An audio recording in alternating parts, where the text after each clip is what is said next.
There's a lot of ways you can create a bad guy. You can make them pure cackling evil with no redeeming qualities whatsoever, a la Emperor Palpatine. No one's ever accused him of being nuanced, not that that's a bad thing. You can have some more nuanced characters that have reasonable motivations and backstories, like General Grievous, and no, I'm not elaborating on that one. A rather less utilized one, however, is to make a bad guy or faction of bad guys that are in many ways pathetic in the most literal sense of the word.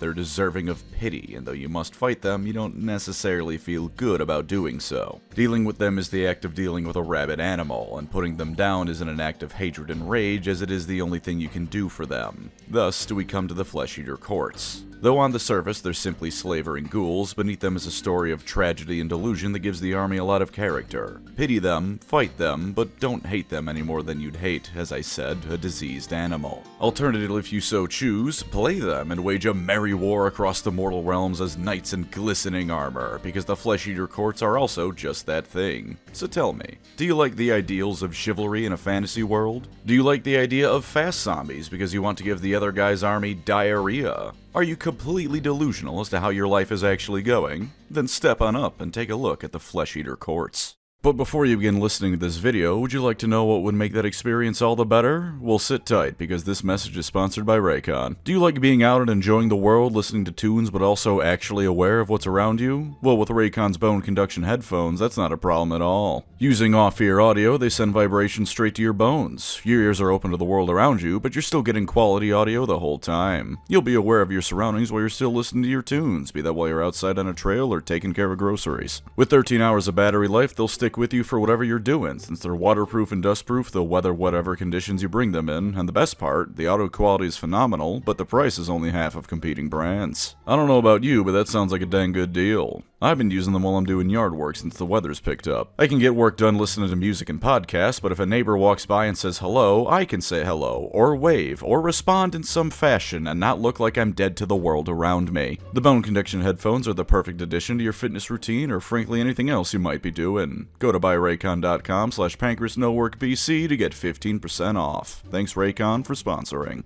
Now then, time to see what coping really looks like. From a meta standpoint, the flesh-eater courts began when GW realized they still had a bunch of ghoul sculpts lying around from fantasy and figured they'd use them in the Age of Sigmar. But in the lore, their origins begin with their technical founder, Usharan, a vampire who was already ancient in Warhammer fantasy and now predates reality. When Nagash first became prominent in the mortal realms once again, he realized he needed to get himself some allies. While at this point Sigmar's pantheon was both forming and not in danger of cracking anytime soon, Nagash was still himself. Narcissistic, a sociopath, a psychopath, a raging asshole. Not the nicest fellow around by a long shot. And so Nagash found some minions of his from the old fantasy world and brought him back. Manfred, Neferata, and most important for our purposes here today, Usharan. Though all of them had died, they were already vampires. That tends to be a bit less impactful for them, you know? So with him bringing him back, once again did these ancient vampires lead Nagash's forces. Usharan was initially a standout fella all around in AOS, which tracks with his status as one of the only vampires in all of OG fantasy that wasn't a colossal jerk. Fairly kind, merciful, good-looking, I would Usharan. And then something went wrong. According to Nagash, it was a great betrayal against all that was morally right in the world, and a horrific act on Usharan's part. It's important to note, though, that this was Nagash saying all of this. He is perhaps not the most reliable of narrators, but whether or not Usharan was the cause of all the ruckus, the vampire did lead a massive army of monsters that required basically all of Nagash's forces combined to beat.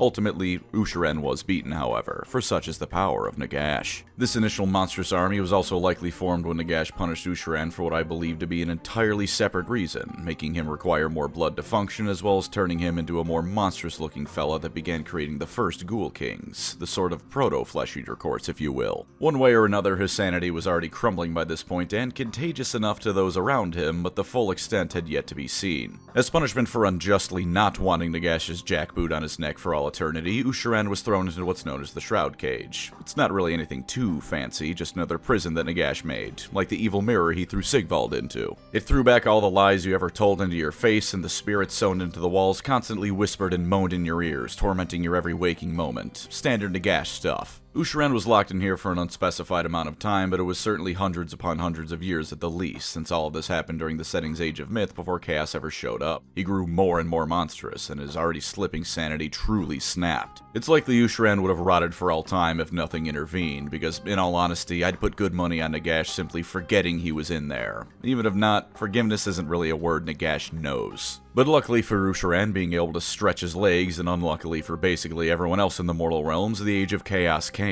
His freedom didn't come from Chaos freeing him to cause chaos, however, but rather an accident born of Nagash being himself. Nagash was the last of the deities in Sigmar's pantheon to abandon things in an utterly shocking twist of fate. In a predictable manner, Nagash left in the most ash-holeless way possible, killing a bunch of Sigmar's followers and leaving them high and dry at the most crucial moment during the Chaos invasion. Sigmar, still having some character development to go before he leaves behind the hot-headed barbarian personality totally, immediately chased after Nagash to punish him, and like a bull in a china shop, he went to Shyish and started smacking things left, right, and center. Obliterate zombies here, shatter a monument or 20 to Nagash there, and of course, one of these things he broke was the shroud cage holding Ushiren. Ushiren, now little more than a beast, was unleashed upon the mortal realms at a time where the mortal realms already had enough on their plate. Ushiren's delusion by this point had completely overtaken him. He saw himself as what he was before, being super cursed, as this beautiful and noble king who was just and crusading across the land, defeating evil wherever it may be. In reality, of course, he was a rampaging monster, bashing whatever ended up in his path. Since this was the Age of Chaos, he oftentimes ended up fighting chaos and doing something that accidentally or not did help the people of the mortal realms. Given the intense delusions of him, however, this also oftentimes had him roll up to the bastions of order remaining and murder whoever was in him. Worse was that his madness was so intense it was infectious. The early monsters and ghoul kings' initial rebellion against Nagash were formed by his mere presence, and now it was even worse. Coming near Ushiren engulfed people in his insanity, with the most powerful becoming the new ghoul kings who oftentimes have their own delusions unique to them. These new ghoul kings' madness was also infectious, with the Flesh Eater courts forming and being quite aptly named for it. They too saw themselves as noble heroes and leaders protecting the ideals of chivalry and honor, defending the weak from the various monsters of the mortal realms. They marched out to defeat any evil foe in their path, and the reality of many of these foes being innocent people meant jack and shit to their madness. Chaos' largely unchallenged rule of the mortal realms, save for Razir, didn't mean too much for the Flesh Eater courts, because realistically speaking, you can't make things worse for them.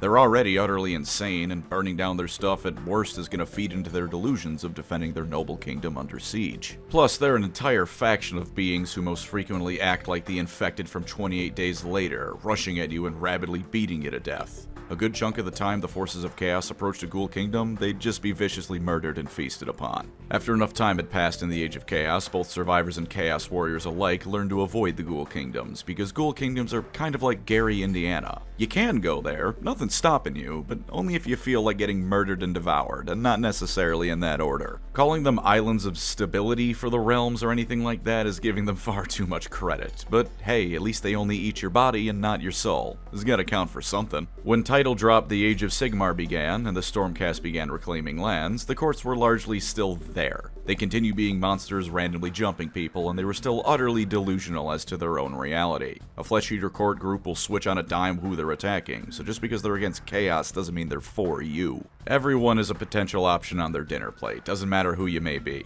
When the Soul Wars and Necroquake nonsense began happening, the ghouls were still themselves again. They're technically living, but they're also inundated in death magic more than any other living being, and so were boosted a bit by the Necroquake. They were also, shall we say, not the best of the death armies in Nagash's corner. This isn't necessarily because they were weaker. I mean, come on now, 28 Days Later zombies, remember? Anyone who's not insane themselves knows damn well that if the zombies move faster than a walk, it's time to blow your head off. But their delusions meant that the best Nagash could usually do was wrangle them towards an enemy he wanted dead and hope that they didn't randomly decide to start gnawing on the bones of his other skeletal soldiers mid-assault, which was a thing that happened. It happened quite a bit actually, because any kind of team killing you can imagine happens when the Flesh Eaters are around. As things moved on, this continued, with Flesh Eater courts being used in order for Nagash's domain to continue its march across reality.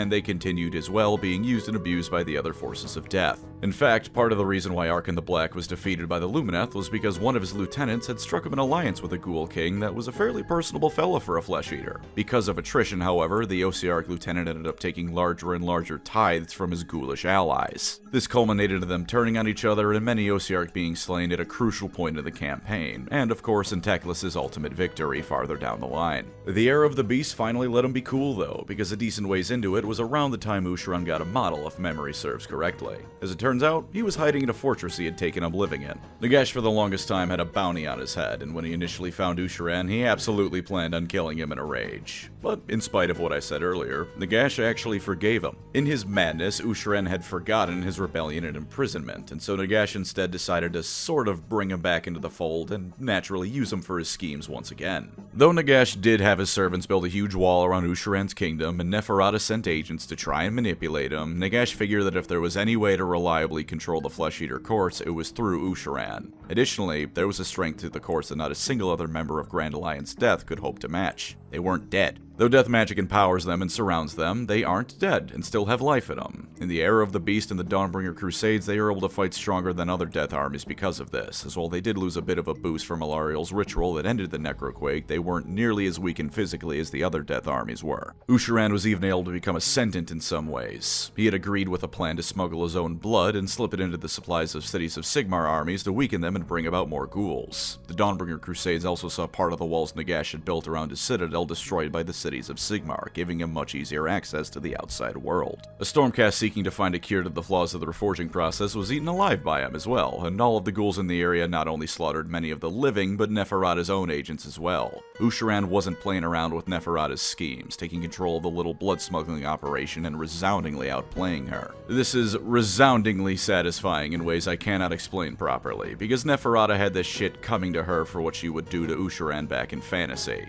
And Usharan's madness, as it turns out, is not nearly as all-encompassing as he lets on. Though he does genuinely slip into total madness from time to time, he also has plenty of times where he plays it up as much as he can and is as cunning as any classic vampire should be. Of course, he couldn't be on top forever, because the Skaven Joy rode all of Skaven Blight into each of the mortal realms at the same time. There's rather less to say on them at the moment, at least I think so, because for the time being, they're doing much the same as everyone else. Skaven are everywhere, Jesus H. Christ, we have to deal with all these goddamn rats. It does let them LARP a bit easier though, because even cannibalistic ghouls are better neighbors than the goddamn Skaven. And with that said, how about we get into the pros and cons now of you running a Flesh Eater Courts army? For starters, I'll reflect on something I mentioned earlier. We have a Grand Alliance Death army that isn't entirely dead, which is really interesting, at least to me. They're inundated in death and fundamentally related to Shyish and its magic, but they are living beings. They aren't puppets for all their insanity, at least in the sense of the rest of the death armies being almost literal puppets. They can be manipulated, and absolutely have been, but actual manipulation is needed as opposed to flexing your fingers and the skeletons on your strings march to the beat. They have wants and dreams. Insane and delusional wants and dreams, but that's more than most members of any other army in Death has, with the exception of the Osiarch, and even then, their dreams are all basically just what Nagash wants, with some extra steps and more personality than zero. The ghouls of the Flesh Eater Courts are all individual living beings, similarly insane, but individual nonetheless. So if that's your style, but you still want to hang around Death, go for them. On that matter, not only are they fairly independent, but they can even work with basically everyone, tentatively. Part of why Nagash didn't kill Usharan recently, because remember, he is Nagash and still a spiteful prick, is that he wants to control the Flesh Eater Courts more. Well, yes, he can ass blast any ghoul to Kingdom Come in an instant, there's not the same pull he has over them that he does over the rest of Grand Alliance Death. They're ultimately a free faction, not bound to the will of anyone but their own insanity. It's a unique way to be free, and certainly a rough one, but it's better than being a slave in some ways, especially to Nagash. On them working with others, meanwhile, their insanity is a very flexible thing. They don't always see non-flesh eaters as monsters to be slain in their insanity. Very frequently do they go to war against beings like orcs or chaos in genuine defense of normal people. They work alongside death armies the most, true, but they have gone to do things like break sieges against the cities of Sigmar. You can flavor your army of ghouls to have their delusions be damn near correct if you try hard enough. There's no saving the image, because everyone outside looking in is still gonna see them as insane cannibals, but your insane cannibals can, if only by accident, actually be crusaders against the evils of the realm. They'll likely eat those evils alive when they're done fighting still, but hey, no one's perfect. This even lets you go full in on the Nagash propaganda if you want. A lot of them view him as a benevolent deity that does everything from ensure a bountiful harvest to protect their souls from evil. In a really messed up way, he does, albeit with a bounty that's other people's flesh and protection that's go look at a night haunt. None of those ghosts are likely to want their place in life. But it isn't chaos, and so technically, you can play an army that loves Nagash and is correct in their viewpoint of him. Because if you're insane enough, anything can be a correct point of view. As with most Age of Sigmar armies, they're also easy to fit into any scale of game, lore-wise. A band of a few ghouls led by a stronger one for a 500-point game is more than reasonable. I mean, hell, that's just a D&D adventurer party right there. So what if they're a bit more insane than player characters usually are? It's not like the Flesh Eater courts commit more murders than your average role-playing group does when an NPC gives them the slightest bit of lip.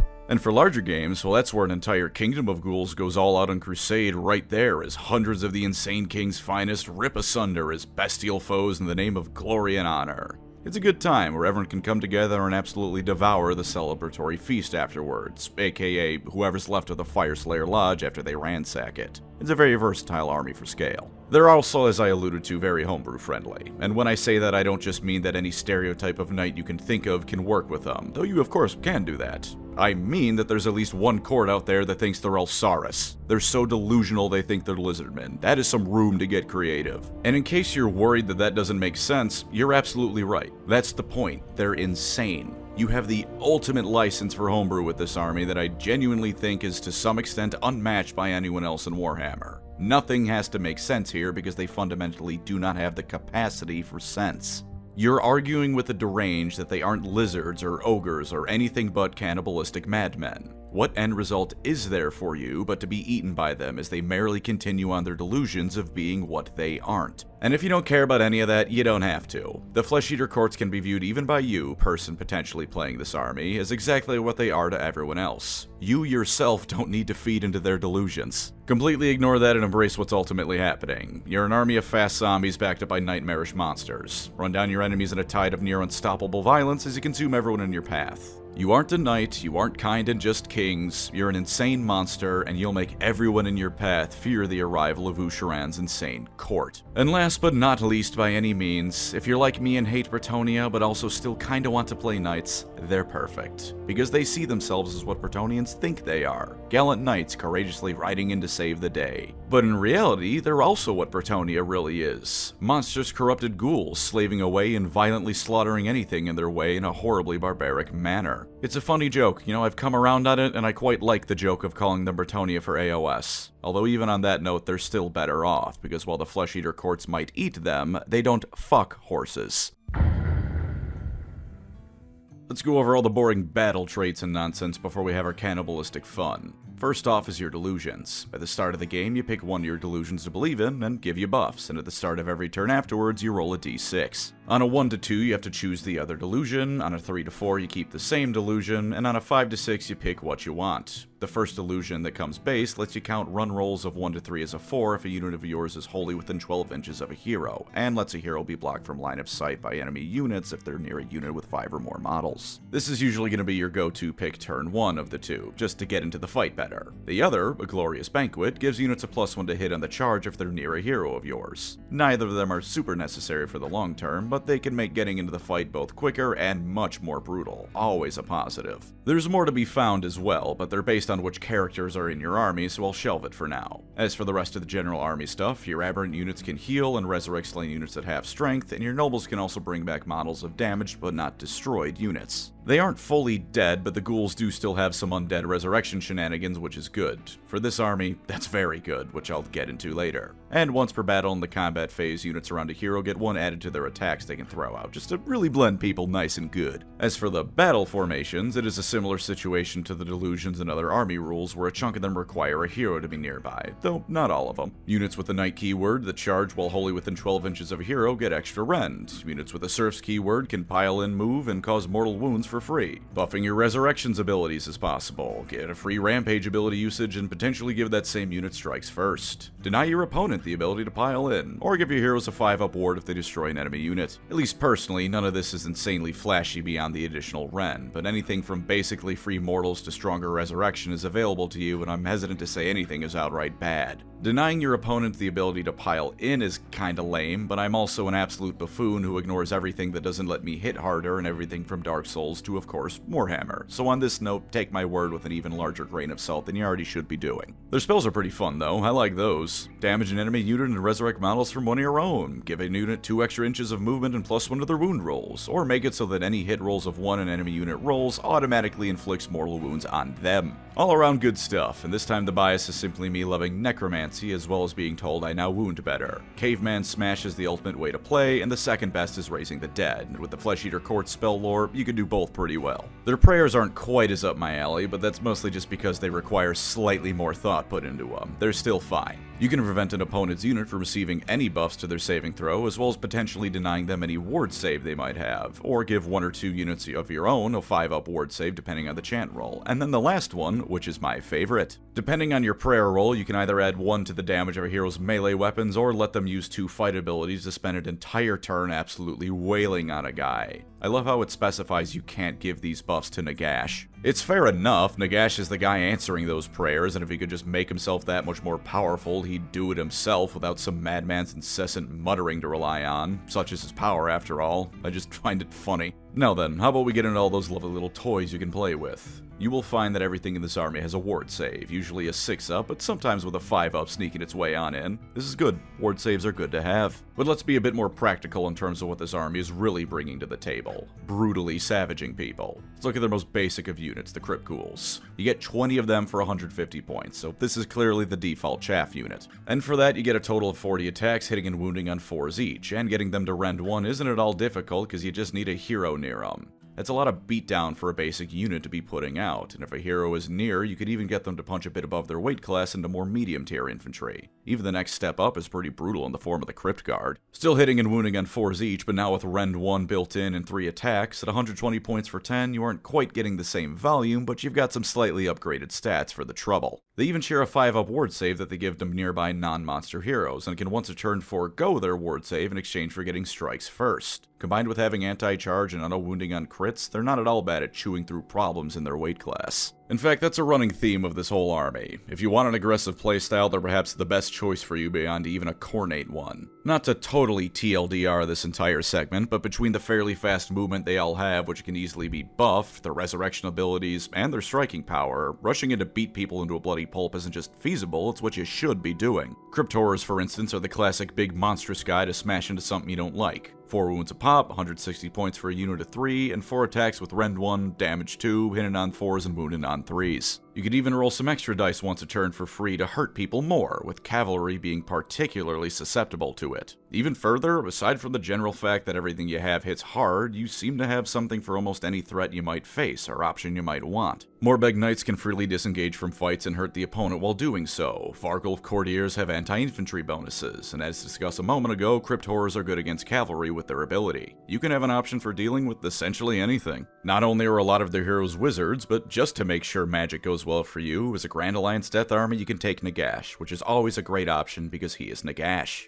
I will not ruminate on the proper cost of including him or not, because he is Nagash. Take him because it's funny. On the topic of characters though, powerful is a good word for it. Good words plural for them are holy hell, did anyone get the number of that freight train that just bowled through my house? As mentioned before, many of their characters also give you delusions you can pick from in addition to the 2 you get by default. An Abhorrent Archregent, for instance, lets units near a hero have -1 subtracted from shooting attack hit rolls made against them. A specialized delusion, true, but no less powerful for it if you're playing against someone like the Caradhran or a Scryer-based Skaven army. There's several more based on the hero you're using, all of which are decent at least, so how about we go through some of the characters now. The Abhorrent Archregents are still plenty powerful, with a decent amount of health, attacks at 2 damage each, and fairly reliable wound and hit rolls with 3 up for each. Aside from their delusions, they can also resurrect slain models, which is always as great to see. Abhorrent Ghoul Kings, meanwhile, have a delusion that gives your non-named heroes another attack against enemy heroes, and it can give a unit of weaker ghouls +1 to wound against whatever they're fighting. His stat line is otherwise the same, albeit with +1 to rank against enemy heroes, giving him a nice extra bit of punch against a character-heavy list. Abhorrent Cardinals are the first of these lads to fall out of being good in melee, but only slightly, and with D3 damage, one of their attacks can actually do more. They're priests anyways, and ones that get a bonus to prayer rolls if they're far away from enemy units, and their delusion gives your army not only +2 to banishment rolls, but your entire army a 4-up ward save against spells, prayers, and manifestation abilities. Against anyone you know will be running a magical army, this is a must-have hero. Royal Decapitators can insta-kill an enemy hero, Marrow Scroll Heralds can make your opponent trying to cast or use command points a living nightmare. Much like your units, you can find a hero for basically any role. For turning someone into but a fine red mist, however, you need yourself a mounted monstrous hero. An abhorrent Ghoul King on a Terrorgeist is absolutely throwing out mortal wounds left, right, and center. Between his attacks and the Terrorgeist, he's slamming whatever comes near him, and he's actually fairly tanky all things considered with a 4-up save and 16 health. Combined with 12 inches and fly, nowhere is safe from him. Plus once a turn he gives his mount even more attacks, as well as giving it +1 to hit, in case everything in front of you wasn't dead enough. The one on the Royal Dragon is similar with some differences in the ranged attack, and among his abilities, the one to let nearby monsters run and charge is quite the brutal one to say the least. But of course, nothing comes close to the monstrosity that is Usharan. You're paying a hefty price at 450 points, but through sheer violence alone I'd say he's worth it. For the worst thing about him, I,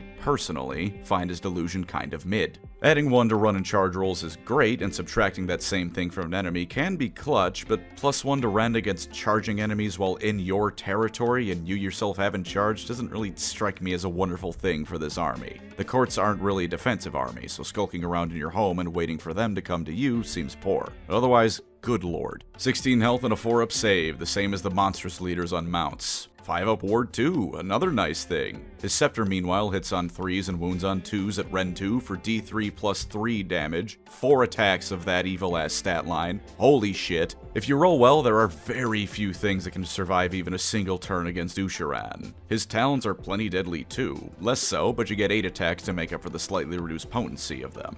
And with 10 inches of movement and that potential +1 to running and charging based on his delusion, nowhere that isn't behind terrain or your enemy's entire army is safe from him. But why should the King of New Summer Court stop at just that? You can add or subtract 1 from your delusion roll with him in your army to make it far more likely to get what you want. He's a wizard as well, and his unique spell lets him point at an enemy model, probably best to make it a character, but from my understanding of rules as written, it can be any model, and if you cast it, that model attacks an enemy unit nearby it. Obviously a bit wasted if you choose a Skaven clan rat, but an enemy Gargant suddenly beating the shit out of their other forces can be a great way to swing the tide or ensure your victory even more. And once per combat phase, he can force up to 3 enemy units to strike last, to ensure that they're going to be overrun. If you have the points to spare and don't have a super specific plan in mind, I'd say take Usharan. I'm hesitant to even say the usual line about making sure he doesn't get stuck fighting chaff for the whole game. I feel like it's almost a guarantee that any chaff sent against him aren't going to last long enough to meaningfully delay him, and even if he doesn't get to kill something important, him wiping out a third of your enemy's points worth of infantry and other nonsense garbage is probably worth it. As for some final general army stuff I breezed through, and I'm now desperately cramming in at the end because I don't know how to write properly, they're a fast army all around. 6 inches ain't terrible for base speed on average. In fact, I think that's quite an excessive amount of speed actually, and there's plenty of ways to make them faster. Your opponent can't run for long against rage zombies after all. They're also, depending on what you take, able to be either a horde army or a fairly elite one. Taking monsters is an option if you want relatively few models, but alternatively remember that for 150 points you get 20 ghouls to choke someone with. You aren't hurting for options in either case, so see what works and go from there. Wallet depending, of course, because as with all horde armies, you'll be paying for it if that's what you want. And last but not least, with a fairly recent and fairly comprehensive refresh and new additions, the Flesh Eater Courts are a damn fine looking army. In that disgusting way similar to Nurgle, but one of their characters is wearing someone's intestines like a judge's wig.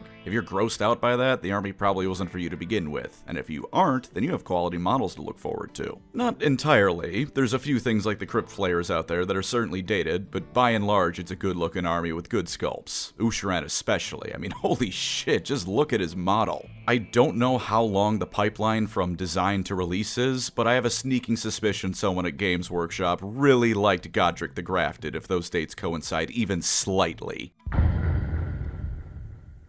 It's not all sunshines and rainbows for these noble courts, however. In fact, there's none of those around them, so how about we rip off the biggest band-aids hiding the most rotten wounds first. The Flesh Eater Courts in many ways are an army that is pathetic. You feel pity towards them for their condition, because they're not mentally well and rampage across reality because of it. This makes them great fun, and pitiable villains can work, but they are still sad and deserving of pity. As I've said before, they're rabid dogs more than anything, and should be put down because of it rather than any outright hatred. They can sometimes do good, they can sometimes work with others, albeit through the lens of insanity, but by and large, they're an army that if you fight, you should pity. And if you think that's the worst of it, wait till you hear what happens when they break out of their delusions. It can happen, be it from something like a god being nearby to bring them to the light, or through the occasional bit of sheer willpower, that they return to sanity. Wonderful. The memories don't leave them, and they realize they've spent the last however long murdering and devouring innocent people. This almost always results in them going so mad with grief and regret that they revert back to being a ghoul, because sometimes in your tabletop wargame you end up writing a faction that's an allegory for every time you're awake in the middle of the night remembering something you did in high school. They're also a faction that's short on friends. As much as I said they can work with others, that's very much the exception to the rule. In such cases, they're also most often being manipulated by others, which in itself is most often being done by Nagash's forces.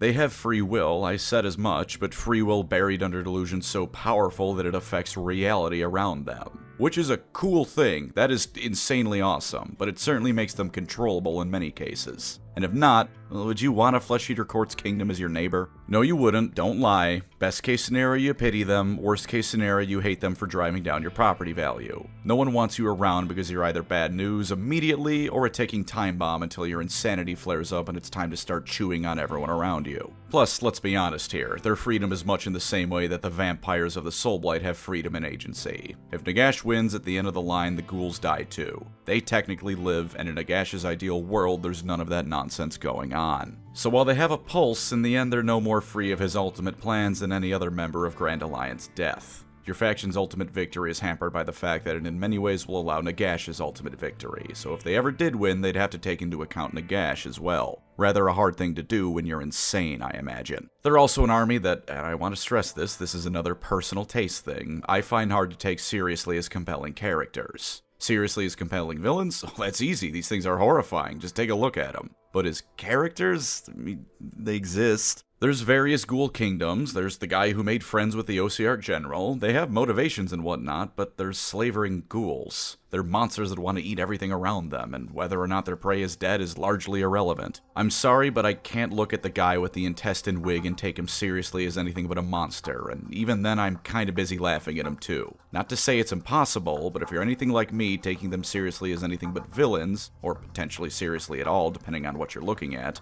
might be a lost cause. Plus, it's just hard for me to get invested in the army who is fundamentally incorrect in their view of reality. That's their entire point, and if you like that, more power to you, because it does sound fun, but I at least can't do it. First and foremost, your army has the durability of a wet paper towel. You know how you have all those nice 6 or 5 up ward saves? That's because your normal saves are ass. 5 up is standard, and for the average ghoul, a 6 up is what you're stuck with. You have the ward save because anyone with Ren can conceivably remove you having a save with 0 difficulty if it worked for the ward. So anything that can either weather your assault or can shoot you down before you get in range is going to make you feel very sad. It isn't across the board with the biggest undead dragons and Usharan having 4-up saves, but even then, your faction leader character is tough because he has a 4-up save. Nothing here is going to last very long. Compounding on this is that they are technically still an undead army, and as such have the weaknesses all of these armies do. Their characters. Your characters are strong, give amazing buffs through delusions or other abilities, and can resurrect your models as well as heal themselves. You remove them from the army, and you're left with just the standard insane cannibal without any buffs to speak of. Especially because they can resurrect ghouls, which is one of your army's main forms of staying power. Once they go down, you better hope you brutalize your opponent's army in return, otherwise the rest of the ghouls probably aren't far behind their leaders. While they aren't the most expensive heroes around, they're still expensive enough that an early loss will hurt, especially if it turns into a cascading failure of dead heroes making your army worse, leading to more dead heroes, and a faltering army all around. As with all armies that are based on rushing into melee, you're also fairly predictable. Everyone knows you want to get into melee, and so if the opponent can dictate engagements, they can win the game handily. Between their speed and utter damage, managing you can be difficult, and as I said, characters like Usharan probably aren't being held up by almost anything. And the delusions delusions do keep your opponents guessing, even if only because if you don't know which one is coming next, neither does the other guy. But it's going to be fairly easy for someone familiar with the courts to form at least a general game plan around you. Also, the delusions can occasionally screw you over as well. You might have a really nice delusion you want to keep, or one that doesn't fit your game plan any longer. Well, too bad so sad, bozo. You should have rolled better on the delusional chart, or alternatively, not played the army of militarized schizophrenics. The dice will roll how they may, and sometimes you'll have to work around it, not with it. Anytime randomness is incorporated into an army rule, it can be frustrating, and I imagine that sooner or later, it will be frustrating for you. It'll never outright hurt you, but it will sometimes result in you missing out on victory, because with just an extra point of movement or an extra attack or whatever, you could have pulled ahead, but the madman in charge is now listening to a different madman's insane ranting. Speaking of melee, that's basically all you have. When the main ranged option you have is the breath attack of a dragon, you can make a safe bet you aren't playing a force with much in the way of range. Much like Bretonia in the world that was, the courts view these silly ranged weapons as unchivalrous and cowardly. You are a melee army. You need to get in and start chewing people's throats out. You don't do that, the game is lost. And while in terms of time taken up, this has been a fairly short cons section, I would just like to end it by saying that these are pretty extreme downsides in a lot of ways. There's only so many ways even someone who does YouTube for a living can say your guys aren't very tough, but it is true, and foolish engagements will get you slaughtered quickly. Their downsides may not be numerous to have a million different minute points to discuss, at least not for my style of videos, but they're important to keep in mind. You have no ranged game and you aren't durable is a short sentence that if you don't take into account is going to get you slaughtered. And that was the Flesh Eater Courts. Insane, cannibalistic, funny little fellas. Play them if you like Vor, and I will now end the video on that note. Thank you as always to my wonderful channel members. You are the random peasant to my Flesh Eater Courts, being devoured wholesale to keep me going. If you'd like to support the channel, feel free to subscribe or become a member. Either way, thank you for watching, and take care out there.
Flesh Eater? I hardly know her. God, I need a girlfriend.